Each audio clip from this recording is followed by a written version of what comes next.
Hello and welcome back to RC Icons. So in this episode, I want to get started on touring car. So, sorry, I'm cleaning my eye. I'm not a professional. I just finished doing 2001 Subaru WRC on the TB01 chassis. So that was essentially the first rally car that we've done on the channel. And since the channel launched, I've been doing buggies, I've been doing trucks. That was the first touring car, but I wanted to break the ice. I mean, that was the first rally car, but I wanted to break the ice with the touring car. So I was rummaging through my storage because I've got a ton of touring cars to do. I've got all the scale car series supercars. I'm sorry, we did do the Porsche 934 1/12 scale, which was a touring car, but this is the first 1/10 scale. So, long story short, I was looking through all of my touring cars, and I really had my heart set on the Nostalgia Series Cobra 427 by Kyosho. And that was, in my mind, that's what I was doing. I was going to do the Cobra. And then I started thinking about it, and I'm like, man, I just did the two TXTs were both blue. The Blazing Star was blue. The Subaru was blue. I'm like, and then if I dive right into a Cobra, that's going to be blue. So this was sitting right next to the Cobra, and I'm like, you know what? I'm going to do the Lotus. So when I bought this from Taiwan Kenny months ago, I mean, it's probably 6-7 months ago, he had this at auction on eBay, and I ended up winning it, but I paid like nothing for it. It was under $200. So this kit, if you're not familiar, it's Kyosho. It's TF3 Pure 10 Spider, so electric power. So they did Pure 10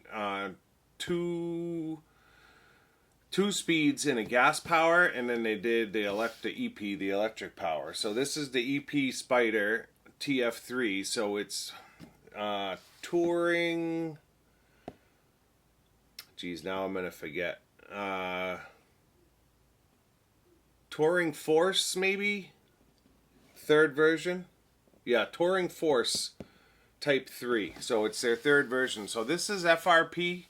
Bottom deck and top deck, and you got to remember this is pre like TRF, so this was before touring cars went crazy. You figure 1997, the first TRF car, touring car came out, maybe 2004, 414, and then 2000, the 415 was 2006, 2007. So this was years, like light years, 5 years before carbon fiber was really getting introduced to high-end touring cars. And this was the cream of the crop back then. So the Pure 10 cars, they were gear diff, four-wheel drive, belt-driven, came fully ball raced, oil-filled shocks, double-deck FRP chassis. So in its day, it was a really, really nice touring car chassis. And for me, being a vintage guy, 1997 was a long time ago. So I would classify this as vintage. Now, you could buy optional parts, and I'll show you when the camera comes over. You could get a carbon fiber chassis for this and top deck. I believe shock towers as well. So the optional parts that weren't included were a slick tire, the colored wheel, mesh white, wide slick tire, high grip, wide color wheel, mesh white, high grip tire, super narrow wheel. Front, you could do a front one way, you could get UJs for it, a center one way. You could do, it says a hyper clutch. I don't know if it comes with a slipper clutch or not, but it's saying a hyper clutch, special motor mount. You could get the urethane, Pure 10 urethane front bumper for it. You could get a low friction belt. You could get front and rear. So I'm not sure if it's a dual belt. Based on that, I would assume that it is. You could get stabilizer set, carbon upper plate, carbon main chassis, carbon shock tower front, carbon shock tower rear. So they really threw the kitchen sink at it as far as optional parts. You'll see the Cobra come up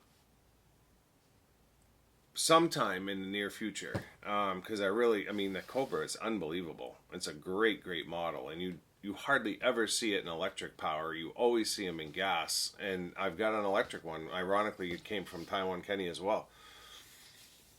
But I saw this one sitting right next to it. I was like, you know what, I'm doing the Lotus. So I'm excited about this one. This one's going to be cool, and I think it's gonna impress some of you as far as like the time period of how cool this chassis really is. It's a cool chassis. So you figure when they did the scale car series cars, all of those cars went on buggy chassis. They went on Ultima 2 chassis if they were two-wheel drive, and they went on Optima Mid Custom Special chassis if they were a four-wheel drive. And then they actually did a couple of like concept chassis for like the Diablo and the Jaguar that have full interiors for the car, which is absolutely insane. So figure an RC car that's got full interior touring car. It's cool as hell. So those are all getting built on the show as well. But this one is just, I don't know. I just love it, to be honest. And you don't see a lot of them. There's just some for sale on eBay right now. They're in the $400 to $500 range, which to me is probably more than they should be. But people can ask whatever they want. I mean, I think it was like, gosh, I want to say it was like maybe I paid $180 for this, right? So I mean, you're gonna pay almost that for like a TT01 or a TT02 kit, right? And this is FRP double deck chassis, belt driven, the whole 9 yards. I mean, this is a cool car, and I'm excited to run this thing. So Caleb, my 11, soon to be 12-year-old, has a Kyosho Phaser. I'm not sure if it's a Mach 2, but it's the second version of the Phaser, and he's got it with Challenger, the plum crazy purple Challenger body on it. And every summer we go camping at the beach, and at where we go, there's some huge parking lots that were repaved 2 years ago, and they are as flat can be. So when we go camping, I've got a T005 version 2 that's built that we run there. I've got the Porsche 911 GT1 on the TA03R.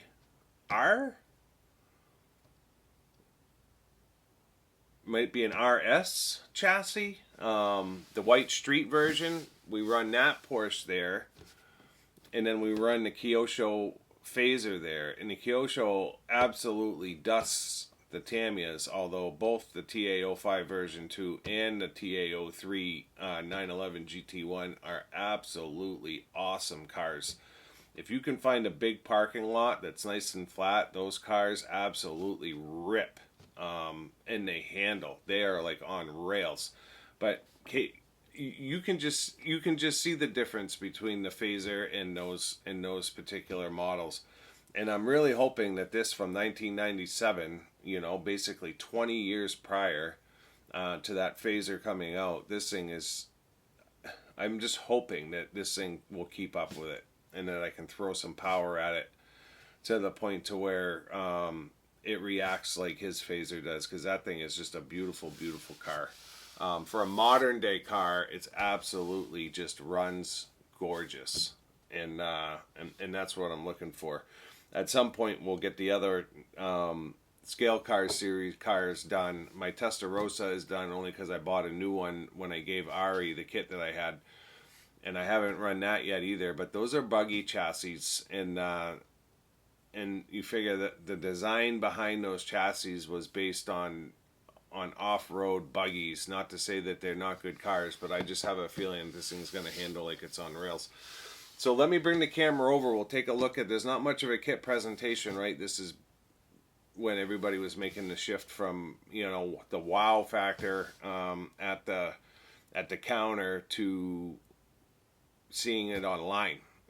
This was when internet was first being introduced to the hobby, and people were, starting to surf the web to find kits, and it wasn't about the presentation of the kit at the counter in the hobby shop to sell you. So the kit presentation isn't anything really to write home about, but we'll take a look at the box real quick. I'll show you, a close up of the chassis, and we'll get this thing cracked open and started. And I think it's going to be a wild ride. To be honest, I think it's going to be an awesome build. I can just feel it when you're looking at this chassis. With it as advanced as it was for 97, I think it's going to be an awesome build. So let me bring the camera over. We'll take a quick look at it, and we'll dive into this thing. I know. I said we're building the Lotus, and I've got the 427 out. I just had to show it to you. So this was the runner-up only because I'm just tired of painting the color blue. So Nostalgic Car Series is number 6. This is the electric-powered one. Like I said, you don't see very often. But they did a Ferrari. They did, I don't remember what that is. They did a GT40 with the Golf livery, and they did like it looks like a 67 Vet maybe. Obviously, there's denotes your electric power, but the 427 is just awesome. So yeah, they don't have a list of the cars, but they did it was like 6 cars that they did that they called it in the Nostalgic series. So there's your car and your chassis down here. It looks like it's a plastic, oh, and this is 1/8 scale, by the way. Although it's probably about a 1/10 scale body-wise, just because the Shelby was a smaller car. But how cool is that thing going to be painted up blue with some white stripes? Yeah, everything's kind of put away. There's like a couple of parts, and then everything's in a box in the middle. So there's no real presentation there either. But yeah, so this you'll see sometime soon. It's definitely on my immediate to-do list because it's just cool as hell. It's got a driver figure for it, the whole 9 yards. So that was our runner-up, and then this was our winner. So Lotus GT1, 1997, pure 10, EP Spider 4-wheel drive. So when you look at the chassis, you've got FRP double-deck chassis, belt-driven, 4-wheel drive. In fact, this is the English side, that's the Japanese side. But it says 2-belt drivetrain, adjustable, fully adjustable. So your upper arms are turnbuckles, rear axle mount, mid-motor,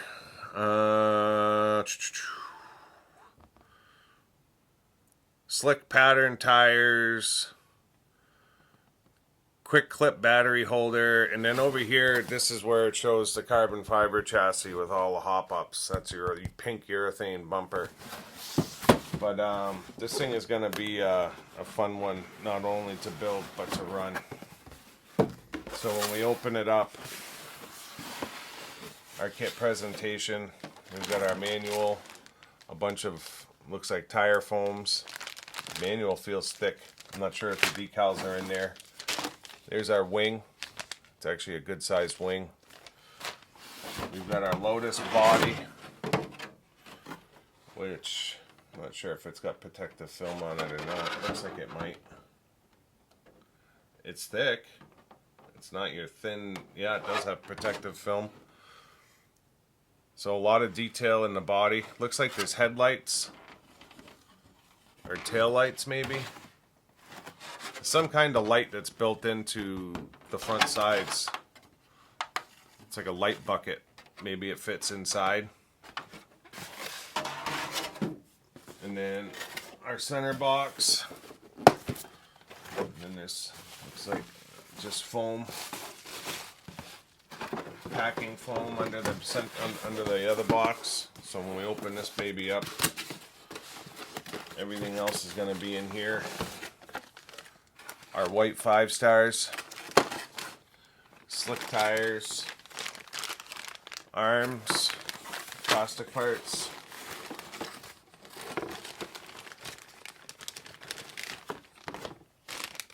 There's one piece of alloy in there, looks like the motor mount. More plastic parts. More plastic parts. There's our belts and might be our spur gear.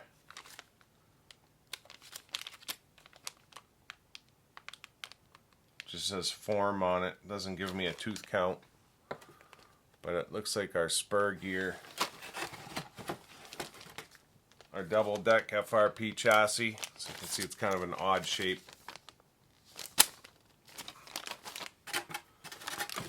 For those of you that are gears, looks like metal diff gears, plastic pulleys. For those of you boys that like your touring cars, you should like this. So metal or alloy shocks. I'm not sure if they're like a velvet shock. They almost look like they're a velvet shock with red anodized caps. And then the rest of our metal parts looks like some kind of a spring, a bunch of metal parts. Our pinion is in there. Our dog bones, our outdrives, and then our hardware bag. Our TF3 screws hardware bag. So that's it for what's in the box. So I'm going to get this opened up and start getting it into tubs. My usual MO. We're not going to need the body, so we're going to put that back in there. I don't think there's anything on this sprue. No. That we need, so we'll put that back in there. And then the decals are in here. We're going to dump the decals as well. Keep them protected in the box. McLaren F1 GT1. What is this? Holy smokes. Parts list. So there's your pure 10 size four-wheel drive series cars. They did a pile of them. There's your GT40. There's your 427 Cobra that we were just talking about. So I'm not sure if that's a newer body style pure 10 or not. Or it just might not. Yeah, so the nostalgic series cars, electric power, nostalgic series cars, gas power, the Spider TF2s, the Spider four-wheel drive, and the Spider TF3s. And then it also shows the gas power. So these are all hop-up parts back in the day that you could buy for all of those series cars. They're all in here. Pipes for the gas-powered cars, clutches, slipper clutches. You could change your gearing on your 2 speeds, and then they give you an exploded view of different chassis, but it's in Japanese, so that's a gas powered chassis there. This is an electric powered chassis here. So yeah, just cool stuff. So the gas-powered Spiders came with an alloy chassis, and then the nostalgic gas-powered came with carbon fiber, looks like. And then the EP Spider, nostalgic electric. Maybe it's not plastic. It's showing an FRP. And then for whatever reason, they give you this. Oh, there's the Lotus GT1 exploded view on this side. And on this side, they show the McLaren F1 exploded view. So just cool stuff to have. We've got our Lotus manual. And then there should be 3, I think, or 2 decal sheets. Window masks. So these are our window masks. Pre-cut. And then these are our decal sheets. So 2 sheets of decals. One essentially for the car and then one for your livery. So that's going to be fun. And then we've got our manual. So let me get this opened up here. Get some stuff in some tubs, and we'll get started on this bad boy. All the wheels and tires are the same size, just so you know. Not that it matters. See you in a second. Alright, so I kind of dove in a little bit. So the only thing I put in tubs is the hardware, because that's not labeled as a bag. Kyosho is always a little bit different. So it takes a little bit to get your bearings if you're used to doing Tamiya kits or what have you. So when you look at the directions, it does give you a 1-to-1 on the hardware on the left-hand side. So step 1 had me assembling the motor mount with 2 pieces of plastic. There's a metal bushing and 2 washers. That comes down onto the chassis with a couple of self-tapper tapered heads that come up, and then it had me put one side of the diff cradle, it looks like, on. Step 2, it had me put the other side of the diff cradle on, and then the front rear suspension mount slides in front or behind the motor mount and gets screwed up from underneath with self-tapper tapered heads. To locate the parts, if you're not familiar, so up here it shows you a picture of a bag, and it tells you to go to bag 2, bag 3, and bag 9. So the bushing was in bag 9. Bag 3, what was in bag 3? I'm sorry, the bushing was in bag 3. The chassis was in bag 9, and all the plastic parts were in bag 2. Step 2 shows you only bag 2. So the plastic parts, again, were in bag 2. Now the plastic parts showing number 7, but none of the plastic parts, if you've worked on a Kyosho kit, sometimes they've got a number or something coordinating the part, but these don't. And the plastic parts, you can tell, have a ton of nylon in them. You can tell that it's just a quality plastic. So you kind of, it takes a little bit to get yourself oriented, but this is essentially what we have. So we've got our FRP chassis plate, absolutely beautiful. So step 1 was, you can see that metal bushing up in there with the washer on either side. So you had to screw that into this piece, get the motor mounted. That's essentially step 1 with this side of the, looks like the pulley cradle and diff cradle. And then step 2 was putting the other side in, and then you can see that front, that's that front rear suspension arm bracket.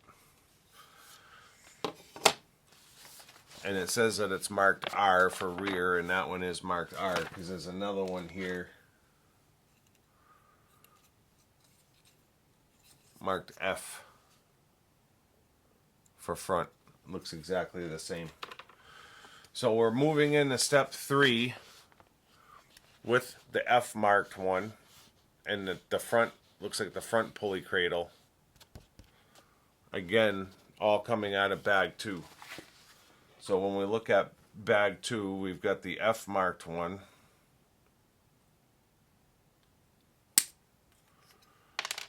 And then we've got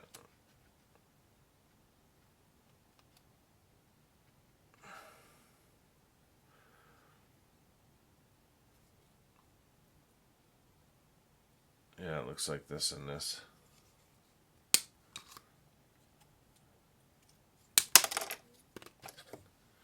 So now we've got our 3 plastic parts for step 3. We just need to dig out our hardware, all tapered. It looks like 2 8s and 2 12s, and this will get bolted onto the front of the chassis. So you got 2 8s, 2 12s.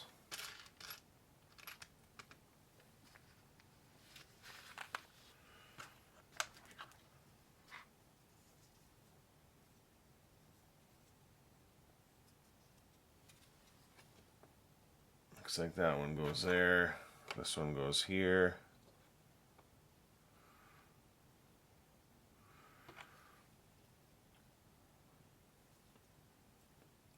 with this bridging the bottom.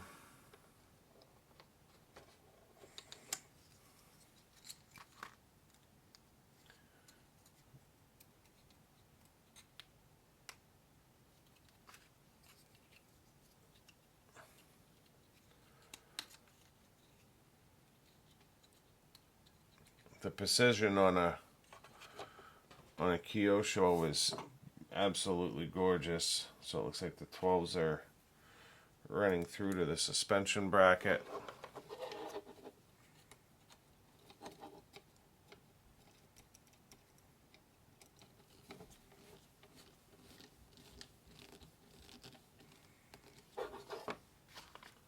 So we'll get those in real quick.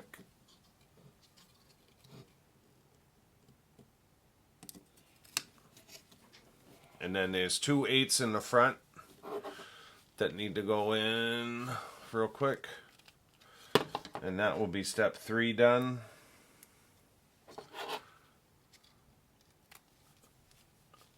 And we can move on to step 4. So everything Kyosho I've done is buggies. Like I said, I've never done a touring car, but it always takes a couple of steps to get used to Kyosho's directions. But once you get used to it, it starts to flow. So that would be step 3 done. Moving into step 4, looks like we're going to start putting together a diff. It says gear differential, doesn't say anything about making 2, and it doesn't say whether or not it's front or rear. So I'm going to dive into the diffs here, start messing around. Looks like it's going on to the rear. Yeah, it's the rear diff. So I'll bring you back as I start figuring this out, and I'll show you what's going on. Alright, in step 4, it had us make the 2 gear diffs, and there are 2 planetary gear, I guess. I'm not sure if that's the right term. But instead of it being a 3 gear diff, it's got 2 gears that go on the shaft.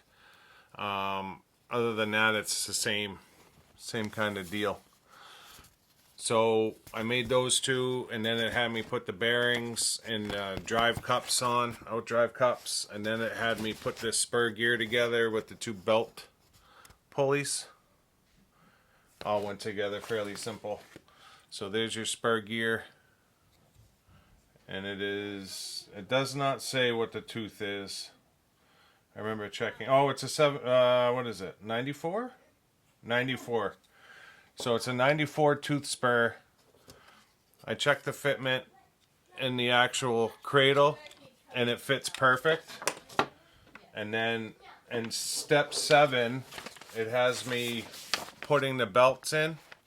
So it's a dual belt drive, short one for the rear and a long one for the front. And then it's got me building this cap in step 8 and putting the cap down over the top of it. So these are the 2 belts here. There's your short, and then this is your long.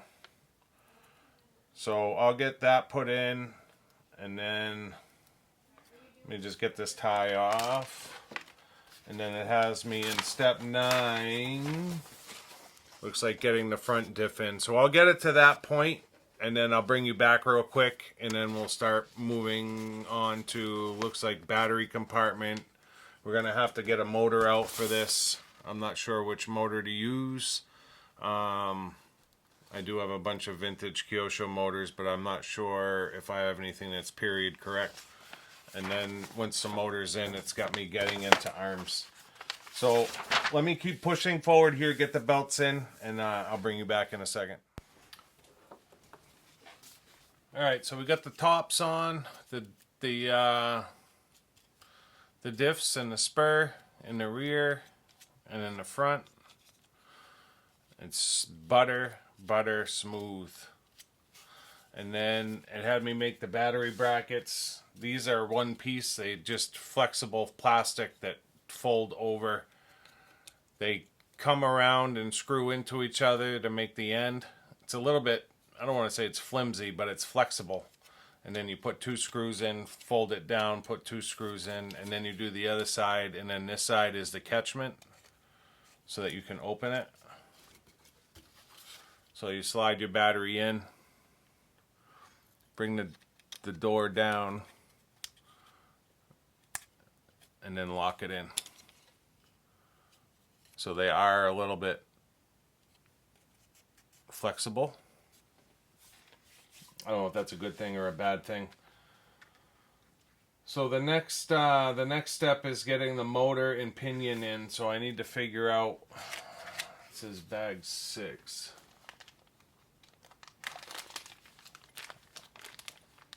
So my pinion's going to be in here. I'm not sure what tooth pinion it is. Doesn't say it here in the manual, but I got to figure out what motor I want to put in here. So let me try to find a motor.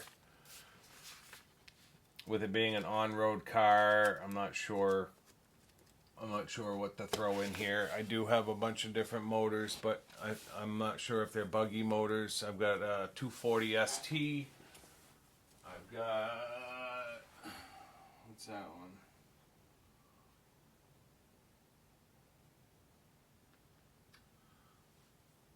I got a Le Mans Pro high speed.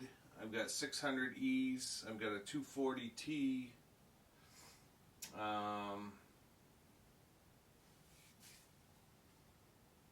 I've got a 480 WS. I've got a 240 WS. So I've got a bunch of different Kyosho motors here. So let me do a little research and figure out what the best motor is for a touring car, because I do want to give this thing a rip. And like I said, I want to try to take Caleb down with his Phaser 2. So I'll bring you back when I pick a motor and get it installed, and then it's going to have me start putting, looks like, the rear suspension together.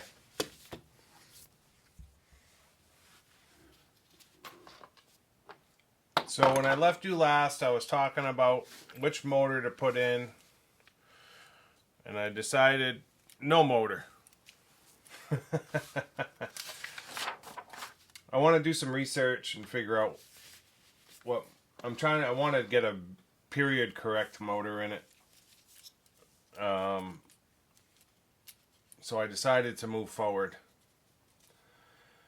I also went on eBay and found a carbon chassis and a carbon upper deck.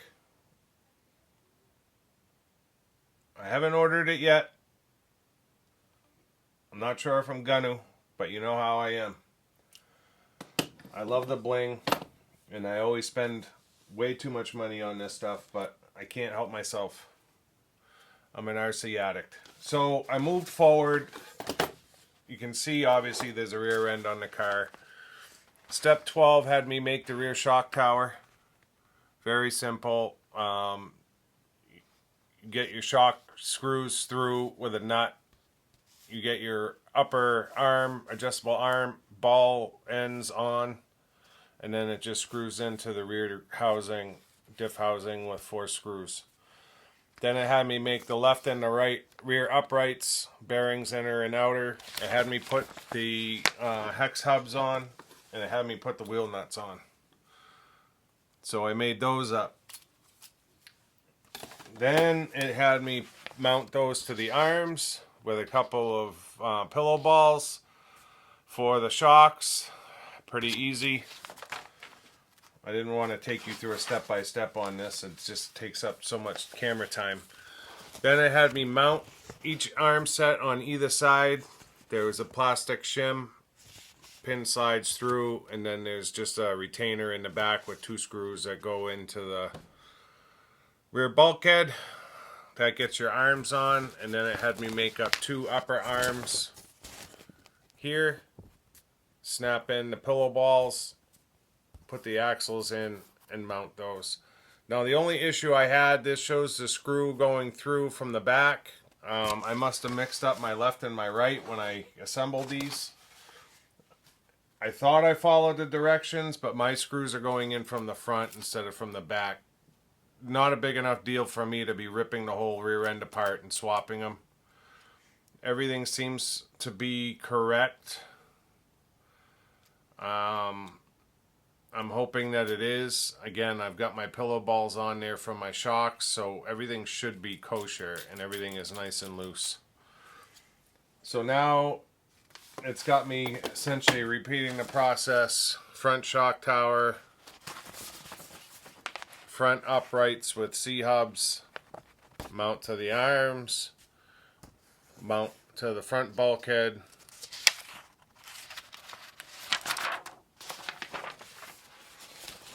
upper arms, and dog bones. Then it's going to have me get into the servo saver. The other thing I found on eBay when I was looking up TF3 is UJs. For about 70 bucks I can do UJs all the way around the car. So I'm trying to decide whether I want to run this thing.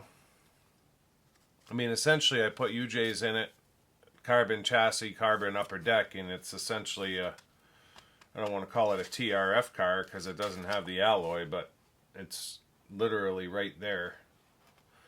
But it would be Kyosho instead, and Kyosho never really did, to my knowledge, high-end touring cars like that. HPI, Shoemaker, X-Ray, they all did carbon with alloy, different color alloys, orange, purple. I think Durango even did one, but green for the Habeo, blue obviously TRF. I don't know that Kyosho ever did one. You'll have to correct me if I'm wrong in the comments. I'm not aware of it. Doesn't mean they didn't. It just means that I'm an idiot and I don't know everything. And I already know that. So, Drivetrain feels absolutely awesome. So smooth. So looking forward to running this thing. So yeah, I'm going to move forward. I'm going to get the front end built. Get it put on the car, and then I'll bring you back right when we start getting into the servo and the servo saver. We'll get the steering put in, and then all that's left essentially is shocks, wheels, and tires, because we're not going to finish off the running gear. I am interested to build the shocks because they are an alloy shock, and they do look like almost like a velvet, like the RB5. The RB5 from 2007, this is 97, so that would be 10 years difference. And then the ZX5, this is probably more around the ZX5 time period, but I'm not sure. It's funny that they did the velvet shocks on the ZX5, and then they did it on the RB5. I mean, the RB5. I didn't think the ZX5 came out in 2007, but maybe it did. I know the ZX and the ZXR, the ZX came out in 89, 90, the ZXR 90, 91. So if the ZX5 came out in 07 or whenever, for them to use the velvet shocks on that and the RB5, I feel like there's just too many years in between there. But who knows? Who knows how long the ZX and the ZXR ran for? Maybe it was 3 or 4 years, you know. It's just weird because they did 6 mids in 2 years, went straight into the lasers. You would think that they kept cranking them out, but maybe they didn't. Maybe they started putting some years in between models. What a time. I would have loved to have been like 20 and had some money back in the late 80s, early 90s. Boy, I would have had an arsenal of cars. Let me get the front end put together and I'll bring you back. Enough chit chat. Alright, so front end's together. I was kind of surprised that it had me put the suspension in the upper holes in the front, lower holes in the back.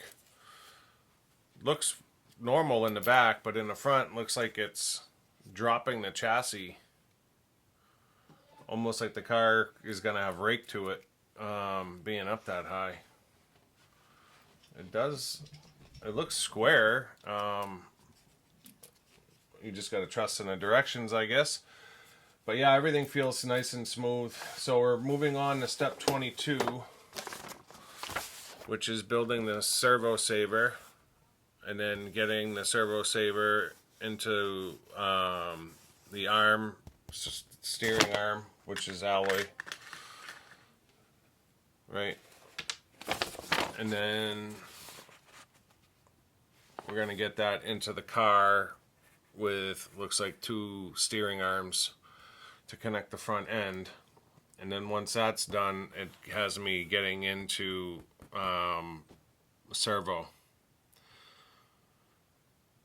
And it looks like it's got me cutting a servo horn out of a plastic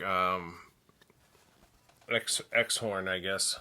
I may just use a different steering servo horn, but we'll see. Let me get to this point here, and then I'll probably bring you back once I have the steering and the servo in place, and then we'll be getting into, I'm assuming, shocks. Looks like the upper plate goes on. I'm not going to worry about an ESC at this point. Don't even have a motor in it. But we'll get the upper deck on, and then we'll start messing around with shocks. So getting to the sharp end here. It's been an awesome build. Still debating getting the carbon chassis, but we'll have to see. Not every car needs to be blinged up, but this thing would look killer in carbon. Here we go, Keith. See you in a second. Alright, so I got the servo arms built. Servo saver is built. Connected to the servo. Everything is nice and straight. So that part's done. That was steps 22.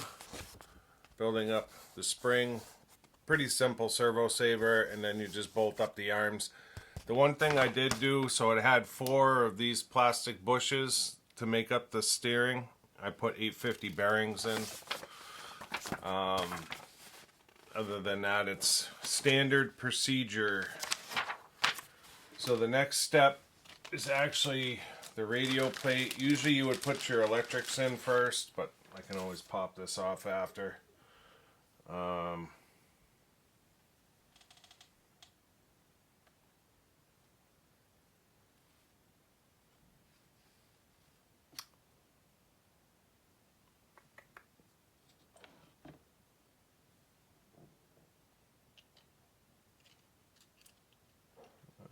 That's a little bit odd, so I'm assuming you have to take out, unscrew the screws, install and tighten screws. So you have to take these 2 screws out that you put in earlier to put the radio plate in.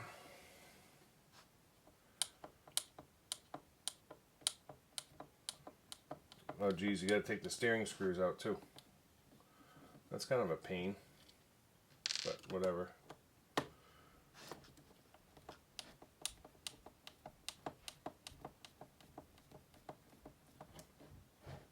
So you take those out. It's a good thing I'm doing this now because I Loctited the steering screws. Only with blue, but I always Loctite that stuff.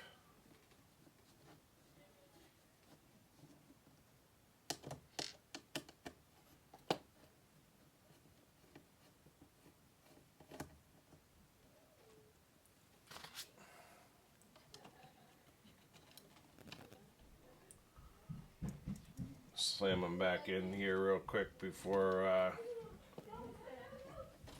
my Loctite starts getting hard.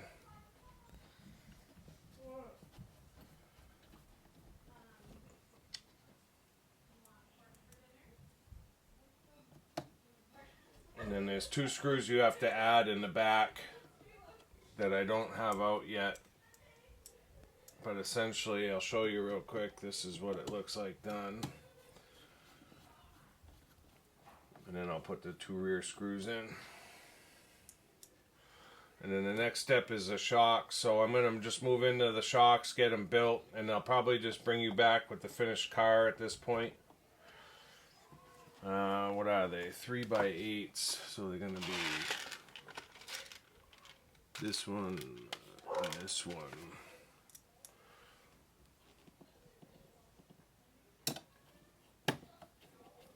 I'll just put them in real quick. That's one. And then the next one.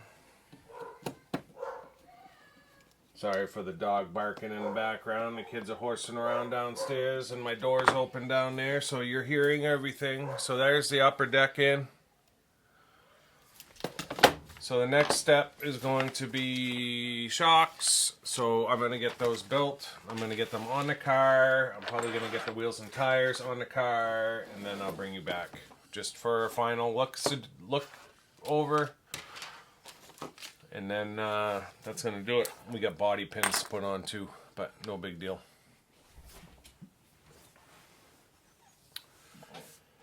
Well, we've got a finished car, or chassis. Thing is awesome. Butter smooth. Butter smooth. The diffs feel so smooth. And then overall drive is great. Shocks feel good. They went together really nice. You know how I was concerned about that front suspension being up? It's so the bumper can fit in there. The car sits perfectly level and feels great. And we're going to see the car again. So I messaged the guy on Fleabay about the carbon chassis, upper deck, and rear shock tower, and we made a deal. So those are on their way to me. So we're going to have to strip the whole car down and change it over to carbon. But we're going to run it with FRP first, see how she does, and then go from there. So that's it. I mean, that's the car. Or the chassis anyways. I think the black with the red, black springs with the red shock tops look awesome. They are just like the Velvet shocks. They might even be touring version of the Velvets. So I did some research. I know in one of the earlier segments I was talking about, I didn't know if Kyosho did touring cars at a high degree like the TRF cars, and they actually did.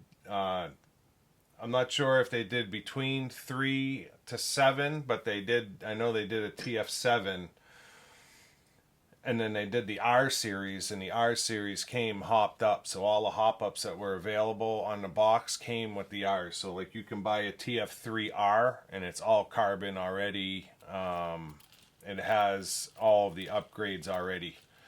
I think it's got ball diffs instead of gear diffs. These gear diffs feel great. Absolutely awesome. So yeah, they did. I mean, I'm an idiot for assuming that Kyosho wouldn't do something like that because they're obviously a very well-equipped manufacturer. But they did do R series of these. You can buy a TF3R kit new in box right now out of Singapore for $350 or $390 plus shipping. For what it's worth. I just bought the carbon chassis. So I think I paid what I pay, $150. I paid $150 for all the carbon, which I thought that was an okay price. Like if you were to order from Fiberlight, it would cost you probably close to that anyways. He wanted way more, and I'm sure that stuff's just been sitting there. So I made him a decent offer, and he took it, which is cool. So let me change the view, and we'll get a closing. I'll clean up real quick here. We'll get a closing done, and then we're going to tear into this body. They give you a ton of shock oil. That's all the shock oil I used. Of course, they're touring shocks, so they don't take a lot, but always good to have extra oil. It's a very soft oil, too. But the springs are hard, so feels great. Let me clean up, get you in for a closing. We'll talk about the body. So yeah, that's going to do it for this episode of RC Icons. The Lotus GT1 on the TF3 Kyosho touring car chassis. So yeah, the build was awesome. Loved it. Thing feels great. Like I said, we'll see a lot of this car. I'm hoping this takes down Caleb's Phaser. We'll have to see. It's low, but that parking lot is super low. But these don't run under trays, so the chassis is definitely going to get nicked unless I tape it. But looking forward to doing the body. I'm definitely going box art. I like the yellow and black. I think it looks really nice, and I don't have any yellow touring cars. So yeah, that'll be the next video. We'll get the body cut out. I love that big black spoiler. It looks great. The only thing that I'm kind of put off with is it's got charcoal wheels here, and then they give you white wheels in the kit. Now I know you can buy black wheels for it, I wish they had come already. You must have to paint them. But I don't want to paint the wheels. They're going to chip. They always do. So, yeah, that's kind of in my book. I don't like that. It is what it is. We'll paint the body up. We'll see what it looks like with the white wheels. Knowing me, I'll order a set of black wheels as soon as I shut the camera off. Can't help myself sometimes. All of the time, I can't help myself. So yeah, if you're not already subscribed, make sure you subscribe, turn on your notifications, leave me a comment, let me know what you think of the build. Did you have a phaser? Did you have a TF Touring Force chassis at any point? Did you like it? How'd it run? How'd it compare? If you're a touring car guy, did it compare well with the others? You know, this is 97, so this is like the beginning of high-end touring car chassis. You think about what was around in 97, right?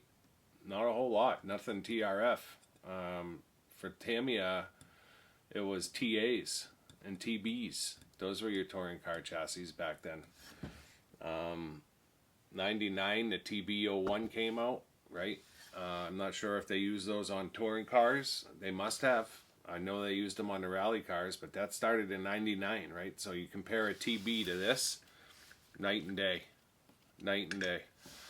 So yeah, it seems like Kyosho was ahead of their time back then.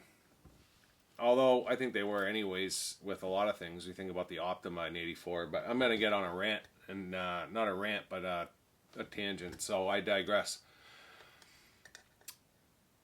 So if you're not already subscribed, subscribe so you can see the body and definitely the running footage this summer when we go up against the phaser. Don't want you guys to miss that. And at some point we'll be stripping this thing down and doing a full carbon upgrade on it, which will be cool. And then I still have to figure out what I'm going to run for a motor. I want it to be somewhat period correct, but I may have to put something hot in there for the phaser.